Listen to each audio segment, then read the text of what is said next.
Olá você, bom dia, boa noite, boa tarde, esteja você em que horário estiver. Nosso grande abraço, obrigado sempre por você estar aqui conosco. Hoje nós vamos ter um programa muito interessante, porque nós vamos alargar o horizonte do novo normal. Nós vamos para o futuro, um futuro um pouco mais longe do que nós temos vivido, em termos de tentar entender como vai ser esse mundo maluco. Porque com a gente tem o Gui Rangel. Gui é um futurista. Eu já vou ler a bio dele para vocês, uma bio interessantíssima. Mas eu preciso começar, senão a gente começa esse programa Grande Rogério, e Seattle hoje amanheceu chuvosa, bem Seattle, bem carinho de Seattle, uma chuva fina, que ficou um pouquinho mais forte lá pelo final da manhã, mas agora nós temos sinais de sol aparecendo, mostrando que Seattle é muito parecido com São Paulo. Aqui também a gente tem as 4 estações em apenas um dia. Pagou seu beijo. Mas hoje não tem como, só no final de semana. No final de semana estaremos lá de novo, mostrando por que essa categoria toda precisa ser desfilada nos gramados americanos. Cadu, em Bragança Paulista. Então, aqui na zona rural, entre Bragança e Tuiuti, gloriosa da Tuiuti, aqui hoje está um dia bem nublado, cinza, sem graça, meio chato, ótimo para estar dentro de casa aqui gravando um programa divertido, para a gente poder olhar para a USP na tela, lá fora. Então, pessoal, deixa eu dar as boas-vindas aqui ao Gui Rangel, nosso convidado, seja muito bem-vindo novamente.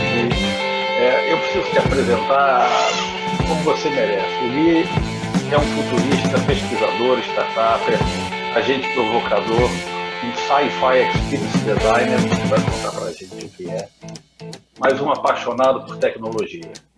O Gui, além de ter trabalhado com tecnologia, inovação, criatividade e desenvolvimento humano, foi 2 vezes palestrante no South by Southwest, Festival de Inovação e Tecnologia. Ele passou uma década trabalhando no Oriente Médio, muito interessante, onde ele deu equipes multinacionais, multidisciplinares, multiculturais, e voltou para o Brasil de cabeça no cenário da inovação. E é ele que vem conversar conosco aqui para fazer aquilo que nós, no início do programa, falávamos. Alargar o horizonte. A gente está sempre trabalhando no novo normal. Não ia ser assim, né? O Gui vai levar a gente para mais longe um pouco. E eu passo para você, Gui, a palavra, mas começa explicando para a gente o Sci-Fi Experience Design.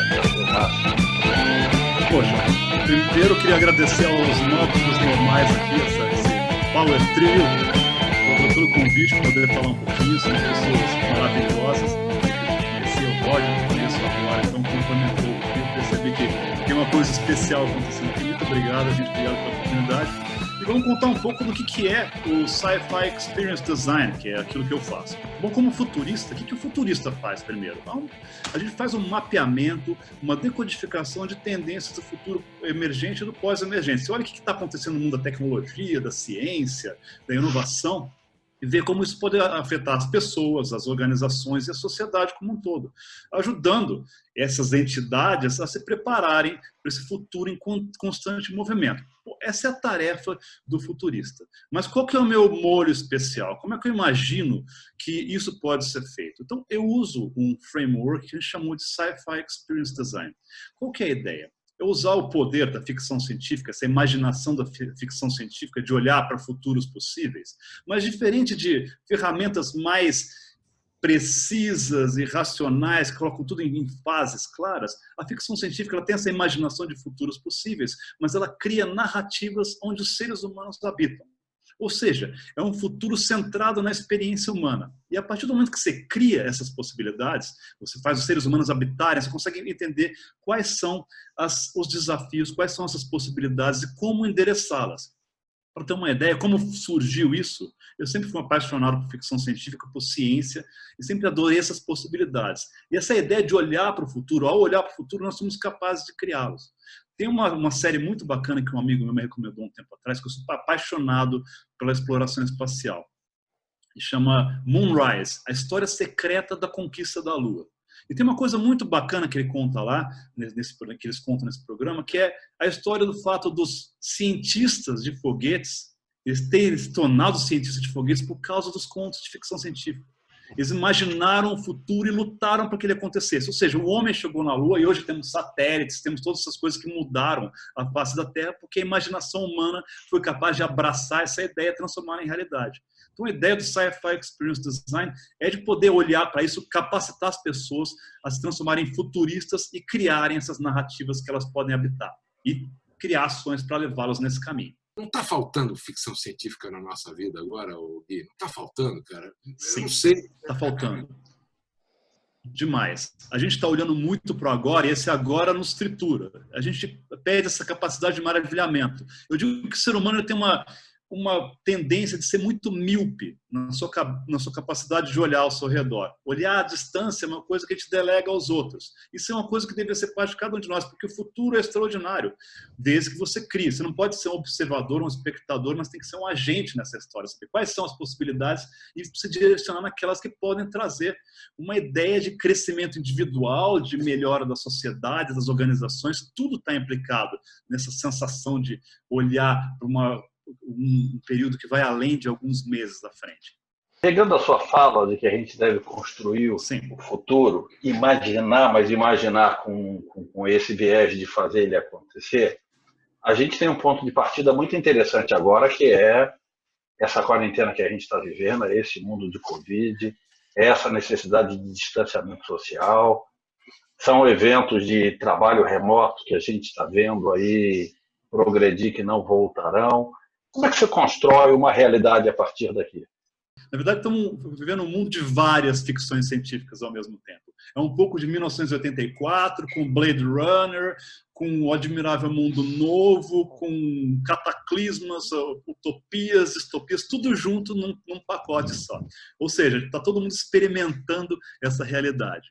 Mas vamos nos transportar. A gente está falando muito do trabalho, como o trabalho está sendo afetado, o que está acontecendo, quem vamos ser. Fala-se muito do trabalho remoto. Então vamos um pouco mais ao futuro, vamos nos avançar um pouco e venham comigo, vocês estão comigo nessa jornada. Tá? Eu escrevi sobre isso recentemente, vou tentar retomar essa jornada e nós estamos numa trilha em Torres del Paine.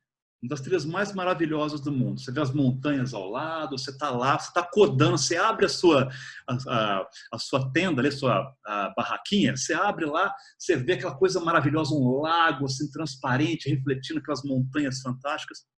Aí você dá uma olhadinha para o lado, você vê seu painel solar ali está funcionando direitinho, o dia está fantástico, seus equipamentos foram todos recarregados durante a manhã, você está preparado para começar a trabalhar. Caramba, começar a trabalhar, cara, vamos lá. Então você pega lá, liga seu device, você conecta ele às suas lentes assim, eletrônicas que permitem gerar uma realidade aumentada. Mas, pô, hoje a gente vai ter uma reunião de realidade virtual. Você pega seus óculos, conecta, você entra no espaço virtual. Lá em Torres del Paine, de repente você está nesse espaço virtual, no escritório da sua empresa, que tem um monte de arranha-céus ao lado, tudo perfeito, e a pouco seus companheiros de trabalho vão entrando. Fantástico, você está ali, puxa, a decoração é perfeita, tudo é quase indistinguível da realidade. As pessoas vão chegando, você não sabe onde elas estão. Elas podem estar em qualquer lugar do mundo, você sabe que esse era o horário da reunião. Ou seja, elas vão chegando, vão se cumprimentando, dão um oi e tudo, e começamos a colaborar. Passamos por uma reunião como se fosse na vida real. Você está ali, você colabora, você consegue ver as pessoas, interagir com elas. Fantástico. Você faz brainstormings, enche de post-its virtuais na parede. Você faz uma série de combinações com o seu assistente virtual fazendo anotações. Aliás, o seu assistente virtual é uma pessoa que está ao seu lado. Olha, essa pessoa, hoje ela parece como uma senhora assim, de meia idade, com um coque no cabelo, que faz anotações enquanto você trabalha. Mas na semana passada, você tinha mudado, você acabou de mudar, você comprou uma nova skin, uma nova personalidade, ela tinha a cara do Elon Musk, aquele bilionário que fica criando foguetes e carros elétricos. Era muito legal. Então, ela ajuda as anotações, você combina com o seu time, você faz uma série de programações para o resto da semana, está tudo ok. Beleza, então todos se despedem, cada um vai para o seu destino. Alguns podem estar na Tailândia ou no Japão, ou talvez numa praia lá na Austrália. Você não sabe. O problema é que o ponto é que vocês estão colaborando de maneira totalmente natural. Beleza, e você está conectado. Você desliga e vai para a sua sala de trabalho, onde você checa as suas mensagens, vê quais são os afazeres do dia e pensa, puxa, já fiz um pouco do que eu precisava, acho que vou dar uma parada, vou dar uma andada pelo lago e continuar um pouco. Você desmonta a sua barraca, desliga o seu equipamento. E é muito interessante que, enquanto você interagia com os objetos ao seu redor virtuais, tudo tinha uma sensação real, porque você estava usando luvas que davam sensação de toque. Luvas que usam uma tecnologia chamada de háptica, que cria uma sensação de presença física. Então, você podia não só pegar os objetos virtuais que você interagia, mas podia cumprimentar os seus amigos, coisa que, em dias de pandemia, talvez não seja tão fácil. Então, você desliga, você termina o seu trabalho, poxa, vamos lá, desmonta a sua barraca, seu aparato anda um pouco mais e por volta de meio-dia, depois de andar alguns quilômetros, um ponto interessante da trilha, ele resolve colocar seus óculos de realidade virtual novamente, entra no seu escritório, checa tudo que está fazendo, continua trabalhando. E assim vai se dando. E assim se passam os dias, as tarefas vão acontecendo e sua vida ao seu redor continua rodando, sem limitação de tempo, espaço ou qualquer outra coisa. Esse é um futuro que não é distante, ele está acontecendo enquanto conversamos. Isso é o tipo de visualização que nós temos, onde podemos chegar com tecnologia que já está hoje sendo desenhada, testada e aprimorada. Bom, e considerando que essa semana, Twitter, Nationwide, um monte de gente nos Estados Unidos, aqui no Brasil alguns também, a XP Investimentos andou falando alguma coisa, diz que agora o trabalho remoto é uma coisa definitiva para eles. O Twitter não quer mais ninguém no escritório, a não ser para os caras que vão fazer manutenção de servidor, por exemplo. Mas eu fico pensando nisso que você falou, nessa história que você contou, como ela já está acontecendo mesmo, mas ela foi muito acelerada. Talvez as pessoas quisessem até ter um plano para fazer isso daqui a algum tempo, mas agora não vai ter jeito, elas vão ter que fazer. Isso impacta essa visão de futuro ou isso acelera essa visão de futuro, de uma certa forma, amenizando resistências? Como é que é isso, Gui? Tem um filme que chama This is Spinal Tap, que é um documentário falso sobre uma banda fictícia, que chama Spinal Tap. E tem um guitarrista lá, é um cara, ele é meio obtuso, e ele tem um amplificador que o botão de volume vai para 11 em vez de 10, porque é mais barulhento. Mas espera um pouco. Mas 10 já não é o máximo, não adianta ter 11, mas para o cara, ter 11, assim, é mais barulho. Eu diria que hoje, o nosso presente ele acelerou o futuro para o 11. Tá? Tudo está acontecendo mais fácil. Você está tendo que adotar coisas que demorariam anos em questão de dias, porque é uma questão de sobrevivência. Coisas que eram improváveis se tornam parte do nosso dia a dia. A ideia de trabalho remoto já existe desde o final dos anos 80. Nos Estados Unidos se manifestava de maneira diferente. Hoje, não é uma opção. É a única forma de existir. E a partir do momento que você abraça essa possibilidade, ela passa a ser parte do seu cardápio. Então você vira parte desse novo normal que vocês estão falando, que eu acho que é tão preciso, que é tão claro. Eu gosto de falar muito, é tão relevante a ideia do novo normal, isso que vocês visualizaram. Eu falo assim, antigamente, quando você tinha uma crise no Brasil, a gente falava, poxa, a gente está numa crise na parte baixa e vamos chegar na retomada. Legal, vamos lá, retomada. Gente, não vai ter retomada. Retomada é a volta ao curso original. Hoje o que está acontecendo é uma reinvenção. Esse é o novo normal que vocês tanto falam. A gente tem que abraçar o desconfortável, o estranho, o improvável, porque não existe outra alternativa. Você falando e falando desse futuro e terminando falando que isso tudo está disponível e como isso é verdade, né? Eu tenho um amigo meu que fala que inovação só realmente se torna inovação quando alguém adota ela e passa a utilizar de fato. Então, eu acho que agora a gente está utilizando, de fato, um monte de tecnologias que estavam aí hibernando e a gente está sendo obrigado até a aprender muito rápido, porque a gente está precisando aprender na marra, não tem outra opção. Dentro disso, a pergunta que eu queria te fazer é o seguinte, legal. É o futuro, as pessoas têm que aprender, não tem outra chance. Adorei esse conceito de retomada também que você falou, mas tudo bem, a gente continua tendo os early adopters, as pessoas que adotam tecnologia ou adotam e aceitam a mudança mais cedo, né? E aquelas pessoas que vão estar lá no final da fila para pegar essa carona. Essas pessoas que estão lá no final da fila, em geral, elas são ou mais conservadoras, ou às vezes até elas têm mais receio de lidar com essa nova tecnologia, de aprender e tal, e a tecnologia às vezes nem é tão simples ainda que possa envolver todas essas pessoas. Então, como é que você acha que essa questão da inclusão tecnológica nesse mundo do futuro que nós estamos vivendo vai impactar os trabalhadores desse novo normal?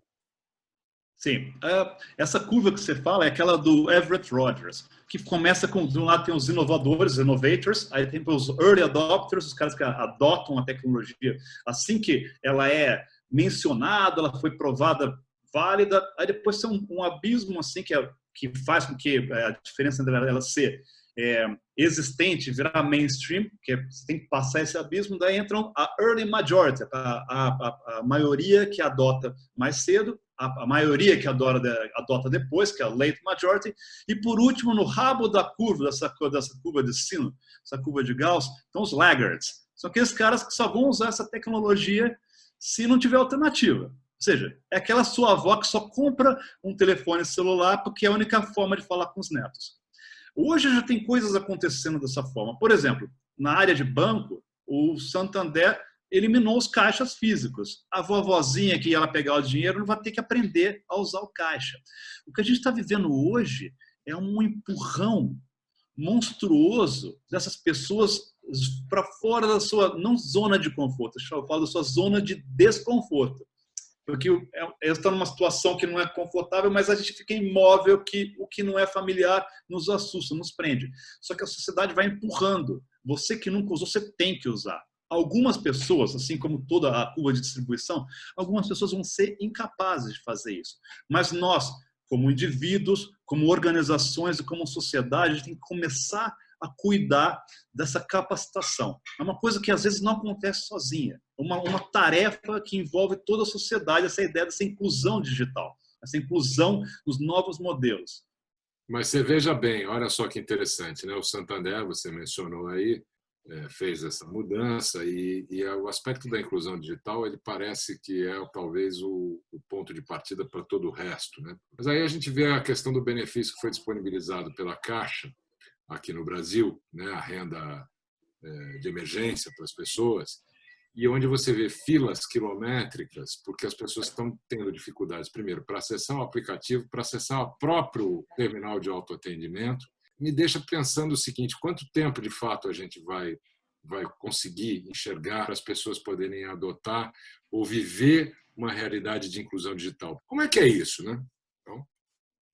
Isso é uma loucura. Eu vou falar até uns números para vocês, vou ter que ler aqui, porque um pouco antes da crise, eu vi um artigo que foi publicado. Primeiro foi no rádio, depois fui procurar o artigo. E é na época que, como hoje está muito pior, mas o desemprego estava altíssimo. Então, a Associação de Comércio de São Paulo, até gravei um filmetinho lá no YouTube sobre isso. A Associação de Comércio fez um feirão do emprego, mutirão do emprego, na verdade.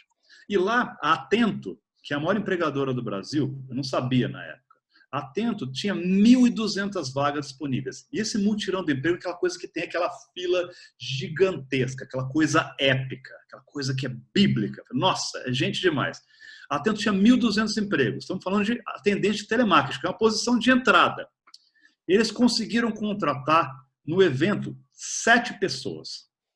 7 pessoas, estou olhando para a câmera. 1.200? 1.200 vagas. 7 preenchidas. 7 pessoas.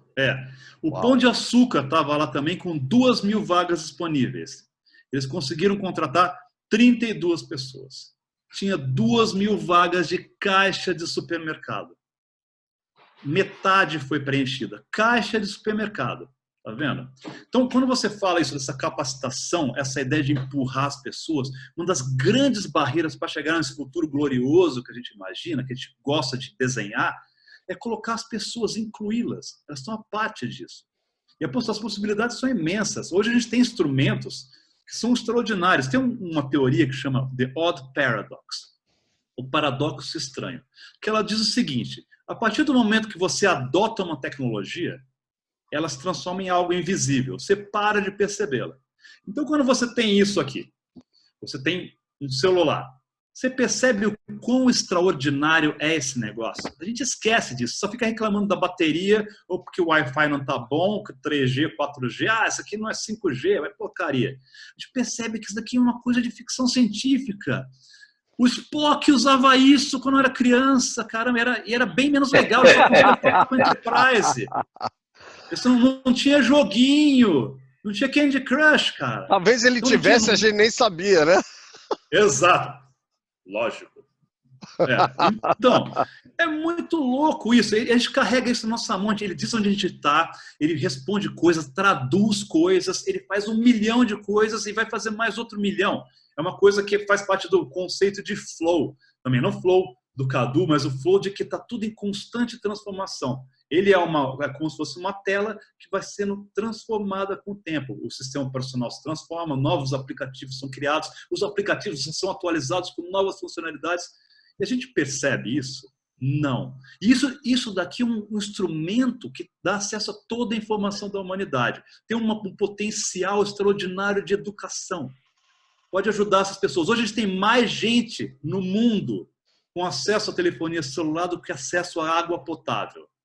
Tem uma frase que todo palestrante de futuro fala, que é de um escritor de ficção científica, William Gibson, que criou a expressão cyberpunk, que é o seguinte: o futuro já chegou, ele só está mal distribuído.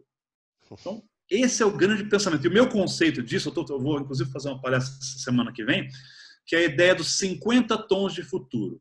Eu falo, a gente tem essas conversas, a gente fala muito de, nossa, o Vale do Silício, os caras estão fazendo drones, entregando coisas lá na China, os caras estão pegando engenharia genética, mudando o ser humano, usando tecnologia de edição genética, tá? A gente fica imaginando esse futuro, enquanto para algumas pessoas o futuro é ter saneamento básico, é ter água corrente na torneira. Então a gente tem que pensar nisso tudo. Você tem que pensar nessa multiplicidade e fazer uma coisa adequada às necessidades de cada um. A gente está aqui preocupado com essa inclusão digital, digamos assim, ou inclusão nesse novo normal, e você acabou de colocar uma perspectiva muito diferente, que eu acho que é sensacional, que é a inclusão do futuro também é feita agora, né? Então é aquela coisa que você tem que estar investindo e você tem que estar pensando à frente. E eu acho que isso nos dá a esperança da gente ter um futuro melhor, onde mais pessoas terão as chances e as possibilidades que hoje tão poucas têm. Essa coisa da desigualdade, é um outro tema que a gente vem discutindo muito aqui. Você vê alguma chance? Como é que você vê a chance que a gente tem, ou as chances que nós temos durante a nossa existência de alterar, de mudar um pouco como a sociedade funciona e tentar evoluir? O capitalismo tem sido o sistema vigente e aquele que funcionou so far. Mas será que é ele Sim. que vai ditar já que deve ser o sistema dominante no futuro? Será que a gente tem que evoluir, tem que ter algumas modificações? Como é que você vê isso? Olha, como eu falo, assim, a minha visão de futuro, eu falo que eu sou um futurista pragmático. E tem duas correntes que eu defini da seguinte maneira. Tem o futurismo pragmático, que não sou o único a fazer isso, mas eu tenho essa ideia de pensar como colocar uma coisa que é bem focada na realidade. E tem o que eu chamo de futurismo abraça-árvore, que é aquela ideia de pintar um futuro maravilhoso, onde os computadores inteligentes vão ajudar a gente, o céu é sempre azulzinho, que chove na hora que você quer, tudo é maravilhoso, tudo é fantástico. Então tem essa coisa, a tecnologia tem dentro dela essa possibilidade transformadora. Então, a gente tem que agir ativamente. Mas para fazer isso acontecer, eu falo que a gente tem que mudar. Tem uma teoria que é do capitalismo sustentável. Mas eu iria mais a fundo. A gente tem que pensar no capitalismo empático. Qual é o meu interesse dentro desse processo? Tem que entender que todo mundo tem interesse. Aquela história do Adam Smith, na Riqueza das Nações, diz que não é por conta da boa vontade do padeiro, do açougueiro e do cervejeiro que devemos esperar as nossas refeições, mas sim da preocupação dele com seus próprios interesses, deles. Certo? Então a ideia é, o que tem nisso para mim? Eu, como capitalista, por que eu seria bom com as pessoas? Por que eu seria bom com os meus funcionários ou com o mercado consumidor? Porque se eu já estou fazendo dinheiro, por que eu vou ser bom com os pobres? Por que eu vou me preocupar com a inclusão? Porque está tudo conectado. Essa empatia com esse ambiente, ela vai criar uma sustentação para o seu crescimento prolongado. Vai criar mercados que hoje não existem. Vai preservar a sua ideia. Então, entender como o seu funcionário, qual a motivação, tornar a vida dele melhor, vai trazer mais produtividade, mais qualidade. Você tem que colocar tudo dentro de um contexto de progresso, um contexto de desenvolvimento. Cuidar das pessoas, esse monte de pessoas que estão de lado, esquecidas. Caramba, se você educá-las, se você prepará-las, vai criar uma massa de consumidores. Para proteger o planeta. Caramba, o que vai sobrar para a sua empresa fazer se não existir um planeta? Então, pensa em todas as consequências dos seus atos e olha de maneira empática como trazer eficiência, desenvolvimento do ponto de vista de crescimento. Então, a gente tem que pensar sempre nesse contexto, ser muito pé no chão para entender como eu posso beneficiar. Porque não existe nada realmente altruísta. Quando a gente ajuda o outro, a gente está fazendo isso porque traz para a gente uma sensação de realização. Ou seja, nós somos os pontos finais de todas as nossas ações. Então, você tem que entender que ser bom, fazer o melhor, melhorar a qualidade de vida do mundo ao seu redor, vai fazer com que você seja bem-sucedido. E tem uma frase de uma futurista chamada Anne DeVries que faz o seguinte: eu não quero que os CEOs das companhias com que eu trabalho façam delas as melhores do mundo. Eu quero também que eles façam delas as melhores para o mundo. Então, acho que são essas duas coisas, mas sempre pensando de uma maneira muito pé no chão. Quando você olha hoje para o mundo e para o futuro, eu lembro que eu vi um filme de ficção científica, eu era moleque, acho que era Vivendo no Mundo 2020. É onde o futuro, em vez de ser bonito, ele é horroroso. A gente acaba com as reservas naturais, a população vive de comer um pastelzinho que eles dizem que vem das algas, e o filme é horroroso. Para mim foi um choque, porque o futuro era sempre um troço espetacular de coisas assim, de repente veio um filme de futuro em que não precisa ser assim. Né? Quando você olha e você mede as forças que tem, você acha que ele vai para onde? Olha, Roger, é bem interessante esse ponto. O nome desse filme, No Mundo de 2020, com o Charlton Heston, eles têm essa comida, o Soylent Green, o Soylent Verde, que é essa comida toda. E é bem interessante isso, porque teve uma startup que está rodando lá nos Estados Unidos, que usou esse nome desse alimento sintético que alimentava toda a humanidade. Tinha várias variações, e o Soylent Verde, eu não vou contar qual que é o grande segredo, mas era o que todo mundo mais gostava. Aí o cara pensou, poxa, aqui no Vale do Silício a gente tem que pensar em produtividade, a gente gasta muito tempo decidindo qual vai ser a comida. Então ele criou um shake que tem todas as proteínas, os sais minerais, tudo para substituir o alimento. Você só mistura aquilo com água, você toma, você não precisa sair da frente do seu computador enquanto você trabalha. Chama Soylent, como no filme. Bom, tem vários futuros, assim. As duas vertentes mais claras são os futuros distópicos, que são esses onde tudo é horrível, tudo péssimo, assim. O meio ambiente foi destruído, é culpa nossa, a sociedade está em frangalhos, os contrastes são enormes, tem os caras que têm muito, os que não têm nada, e tem aqueles que são utópicos. Em geral, todo mundo está vestido de romano nos futuros utópicos, né? Todo mundo está assim, feliz, né? Tudo fantástico, mas onde tem valores humanos que se perdem. O ponto é o seguinte: como a gente não olha para o futuro, o que acontece é que nós somos a soma total das nossas ações individuais. Então, acontece um futuro que é aleatório, a gente deixa esse futuro acontecer. E tem um livro que chama Metamanagement, que falou que é de um cara chamado Fred Kaufman, que descreve como nós, como indivíduos, somos inteligentes e como organizações, a sociedade, a companhia, somos estúpidos. E ele fala da crise argentina, para usar como exemplo. Na crise argentina, o que acontecia? Como no Brasil, a inflação explodia. Cada semana, cada dia, os alimentos aumentavam. Era horrível, assim como no Brasil. O que aconteceu? Como os argentinos, as pessoas eram muito inteligentes, elas arrumavam jeitos de resolver esses problemas pontuais. pegava a comida no dia antes de receber o salário, porque no dia seguinte já não dava mais. Então, eles conseguiam resolver seus problemas individuais de maneira brilhante. Mas essas ações individuais, elas criavam as condições para que a economia não só permanecesse naquele estado de caos, como acelerasse esse processo. Ou seja, como indivíduos eles eram inteligentes, como organização, sociedade eles eram estúpidos. O que a gente faz hoje no mundo é que a gente delega aos outros a tarefa de construir um futuro. Mas qual vai ser esse futuro?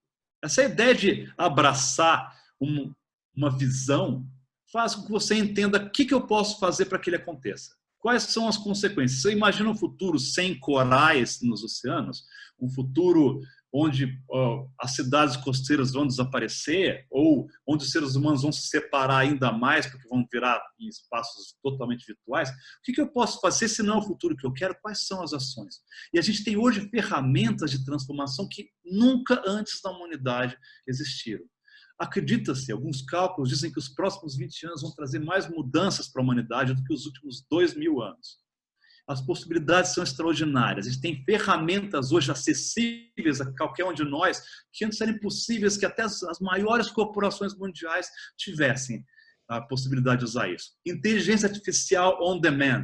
Acesso à nuvem, você não precisa de mainframes, de coisas gigantes para fazer coisas extraordinárias. No campo da inovação, onde as startups estão acontecendo, você tem um ecossistema enorme de coisas acontecendo em 1000 áreas: educação, saúde, construção, propaganda, finanças, tudo acontecendo, e investidores desesperados para encontrar a próxima ideia que vai trazer benefícios para a população e, com isso, gerar recursos e riqueza.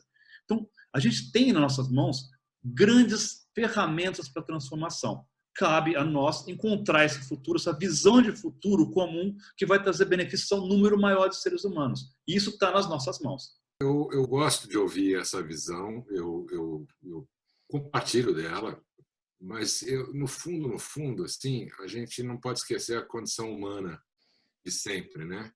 Do jogo de barganha, poder, que a gente já está vendo acontecer hoje com essa história da Covid. Então, é isso que você está falando, que a gente pode construir um futuro, que todo o ferramental já está aí, depende de uma coisa, de uma decisão e de uma escolha individual. Que quando você olha para o momento de pressão que a humanidade está sofrendo agora, a nossa geração acho que não viu nada parecido com isso, né? Nem de longe. E aí, no futuro, será que a gente realmente vai aprender alguma coisa diante de tudo isso que nós estamos vivendo agora? Quer dizer, esse futuro maravilhoso, com tecnologia, com ferramental, ele vai ser para todos? Isso me lembra sempre a história do transhumanismo, né? Que é uma coisa muito recente também, que está aí, e com a morte do Florian Schneider essa semana, que era o cara do Kraftwerk.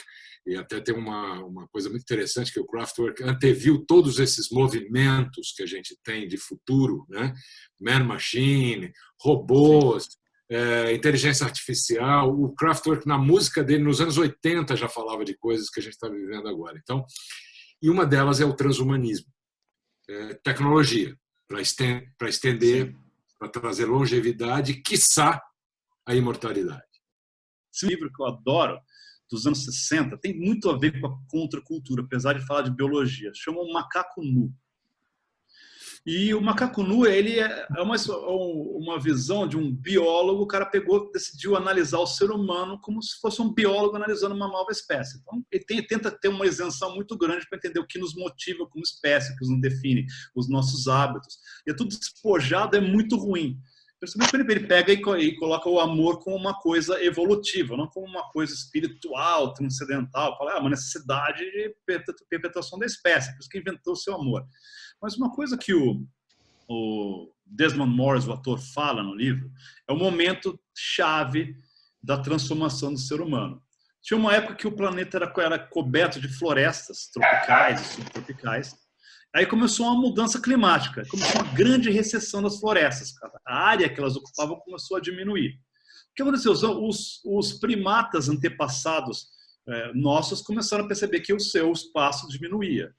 Então, os antepassados dos chimpanzés, os gorilas, os bonobos, que são os chimpanzés pigmeus, eles se abraçaram ao que sobrava do habitat deles, que foi reduzindo e continua reduzindo, e os números deles foram reduzindo. Os antepassados do homem pegaram e se aventuraram na como é que é? Nos campos, ali nos cerrados que tinham lá, nas savanas, os antepassados das savanas. Era um ambiente novo, mas era a única alternativa. Eles tiveram que abraçar isso, e abraçar com os elementos que eles tinham, que eram diferentes daqueles animais que já ocupavam aquele espaço. Os carnívoros e os herbívoros que já ocupavam aquele espaço há milhões de anos. Mas era a única alternativa de continuar em frente prosperando. Então, a história foi essa. Hoje cobrimos o planeta e temos a possibilidade de destruí-lo, de tamanho nosso impacto. Mas a ideia é essa. Hoje nós temos um momento pivotal na nossa existência. A gente está refletindo sobre todos os nossos valores. A gente removeu tudo aquilo que nos definia como indivíduos, nosso contato social, nossas posses, nossos hábitos de consumo, e fomos reduzidos a uma partícula básica. A partir daí, a gente tem a oportunidade de questionar todos esses valores. Nós éramos um ser central que nasceu, aí fomos tornando um amálgama de coisas que nos definem como somos hoje. A roupa que eu uso, o carro que eu dirijo, a caneta que eu uso para escrever, o computador, o celular, tudo nos define como seres humanos. Nossas relações sociais, onde eu vou, onde eu como. Remove tudo isso. Veja, aí começa a ver as histórias. O que acontece quando nós somos removidos dessa imagem? Os golfinhos voltam, os cisnes começam a nadar nos canais de Veneza. Outro dia vi um vídeo de tartarugas na Baía de Guanabara. O cara lá, olha só, do lado do Santos Dumont, olha só umas tartarugas, água limpinha. Caramba! A gente vê todas essas coisas, percebe? A gente consegue ver essa separação, esse gap econômico, social que nos separa. Você vê, estou eu aqui, confortável na minha casa de classe média, tudo, e aquelas pessoas amontoadas em cantos que não têm acesso a nada, não conseguem se proteger, não têm acesso à saúde nem nada. Esse é um momento enorme de reflexão. Mas, como eu disse, só um pequeno percentual dessas pessoas vão sair realmente tocadas. Mas é esse pequeno percentual sempre que muda a humanidade. São essas pessoas que têm a capacidade de trazer a transformação que vai, com o perdão do uso da palavra, infectar o resto da humanidade e trazer a mudança que vai criar o futuro que a gente tem nas nossas cabeças. No que não vai ser igual. Tem uma expressão que é assim, eu falo de futurismo, tudo, eu não sou tarólogo, astrólogo, nem nada. Eu vejo tendência. Pô, eu ia pedir para você ler minha mão agora, cara.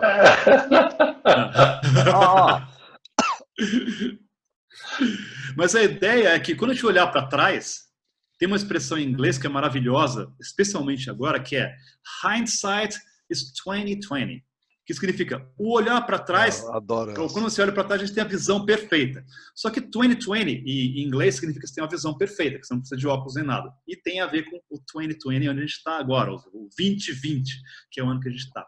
Então, no futuro, a gente vai olhar para cá, para o 2020, e tudo vai ter feito sentido, tudo vai estar muito claro. Mas quando você está no meio dessa bagunça, desse caos, ninguém falou VUCA hoje, hein? Foi primeiro?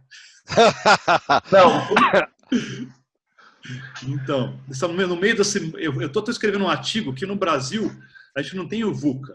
O Brasil é extra, o Brasil é MUVUCA. É a VUCA Tupiniquim, né? Tem mais complexidade. Aliás, a gente é bom nesse negócio da muvuca. Pessoal, nós estamos chegando de novo aqui no nosso final. Eu preciso terminar esse programa que vai ter fase 2. Não tem jeito. Gui, você vai ter que frequentar aqui o novo normal várias vezes.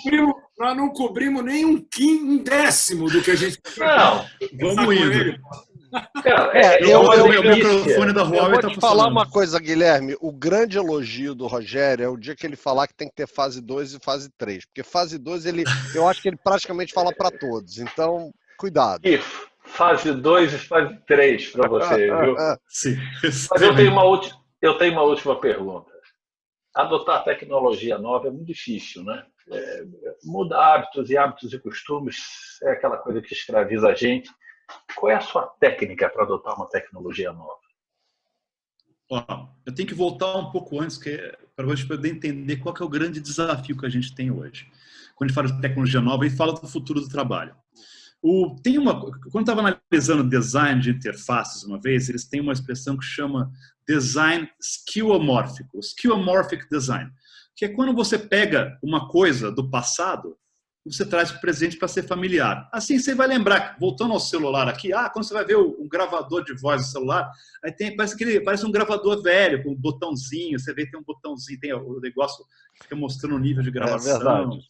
Você vê uma calculadora também, ela parece a calculadora da HP velha que a gente usou na faculdade. Tá? Tem essas coisas, você reconhece isso. Então, a ideia do design é se apropriar disso e fazer com que a gente entenda como funciona. E a gente vai criando o nosso mundo. Então, o design esquiomórfico, ele funciona dessa forma. A maneira com que o computador foi desenhado, o sistema de desktop, é isso. A gente pegava e fazia uma representação de algo familiar. Você tem o seu computador, tem um desktop, é o topo da mesa. Aí dentro dele tem as suas pastas, e dentro dela tem os arquivos. Tudo é reconhecível. Então, o problema quando se fala de adoção verdadeira da tecnologia é... Uma vez eu vi uma palestra, o cara usou 3 termos bem bacanas para definir isso, conhecidos. Existe o analógico, existe o digitalizado e existe o digital. O analógico é aquilo que a gente fazia antes. O nosso escritório era desse jeito. O que acontece? Quando a gente adotou o trabalho remoto, qual que é a tendência nossa? É fazer trabalho digitalizado. A gente traz para o nosso ambiente caseiro ou para o coworking que você consegue ir, ou para o Starbucks, o seu sistema de trabalho natural. Os chefes vão continuar da mesma forma, vão tentar monitorar da mesma maneira que eles faziam antes. Como é que a gente consegue manter nosso funcionamento daquele jeito? Ou seja, você está perdendo uma grande oportunidade de revolução. Quando você pensa no digital, você pensa naquela coisa que realmente reinventa, aí que a gente deveria estar. Como a gente consegue criar uma experiência que traz eficiência, renovação, todas essas coisas, mas num contexto novo. Tem um assunto que eu sou apaixonado hoje em dia, que vai ser fundamental, que é uma coisa que chama inteligência artificial intuitiva, que é colocar dentro do pensamento da máquina uma coisa intuitiva que vai além do que ela é programada. Então você faz isso desde para jogo de xadrez, onde ele não simplesmente joga 1 milhão de movimentos, 1 bilhão de movimentos antes de fazer um movimento, ver qual que é o melhor, mas ele usa uma intuição baseada numa compreensão mais profunda, até usar essa mesma inteligência para poder criar coisas. Vou desenhar um drone, vou desenhar um avião, uma casa, um bloco de motor. Você dá isso para a máquina, quais são os parâmetros? Eu quero fazer com que seja leve e potente. Então a máquina vai criando variações que são totalmente não humanas. São coisas que trazem uma eficiência que não é baseada nos nossos paradigmas, mas sim nessa capacidade de vislumbrar um problema e encontrar um caminho diferente. Então, e tem um ramo hoje que chama Generative Design, que usa esse tipo de tecnologia para resolver problemas. Então, quando a gente fala de adoção de tecnologia, aí a gente tem que pegar a inspiração na máquina. Outro dia eu recomendei para o Bruno um livro chamado Um Toque na Cuca, que fala sobre criatividade. Um livro dos final dos anos 70, começo dos anos 80, mas que tem dicas muito relevantes. Mas tem uma passagem que eu acho inesquecível, onde um professor de arquitetura, na verdade um arquiteto muito famoso, chegava para a sua turma e falava: hoje o nosso exercício vai ser fazer o seguinte, eu quero que vocês se imaginem numa posição em movimento. Ótimo. Imaginaram? Agora eu quero que vocês criem um objeto que vai fazer com que você fique nessa posição em movimento sem nenhum esforço. Ótimo. Os caras pensavam em posições diferentes e imaginaram as engenhocas mais criativas, com molas, com fios, pedaços de alumínio e tudo mais. Aí colocavam os desenhos, colocavam para expor. Aí o professor chegava lá, mostrava na parede e falava o seguinte: sabe o que vocês acabaram de fazer? Vocês criaram móveis. Mas se eu falasse para vocês, cria um móvel para segurar você nessa posição, você teria feito algo que parece com uma cadeira, poltrona, algo que fosse reconhecível. Hoje a gente tem a oportunidade de sair desse comum, do esquiomórfico, do digitalizado, do reconhecível e encontrar esse novo espaço. A gente tem essa oportunidade.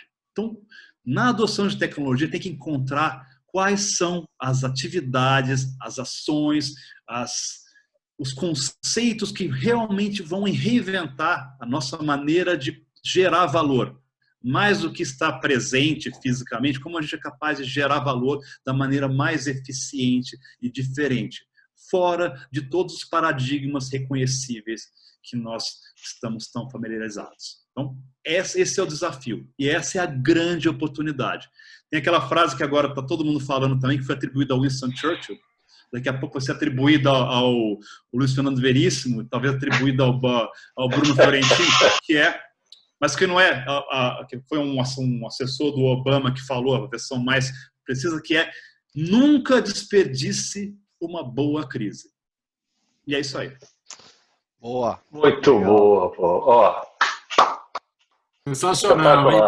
Aula. Não falamos de uma coisa muito importante. Eu quero saber o seguinte: vai sair um livro de ficção científica aplicada ao mundo moderno? Como é que é? Sim. Eu comecei, esse artigo me deu como é que é? Um negócio de, cara, tem tantas histórias para contar. Estou escrevendo agora um sobre o que eu chamo de a morte das marcas, onde eu digo que, por exemplo, a internet das coisas pode matar uma boa parte das marcas que existem. Os assistentes virtuais podem destruir os bancos como marcas também, quando eles vão resolver. Então, só que quando você fala disso, bacana, interessante, mas quando você cria histórias humanas, como é que é a sua vida quando a sua geladeira escolher a melhor marca de leite ou qual ovo é melhor para a sua família? Como é que vai ser quando você não tiver que se preocupar mais com o seu dinheiro? Então, como é que vai ser seu dia a dia? Como é que você vai usar esse tempo? Hoje a gente tem um risco muito grande, quando a gente fala dessas pessoas que estão todas à margem.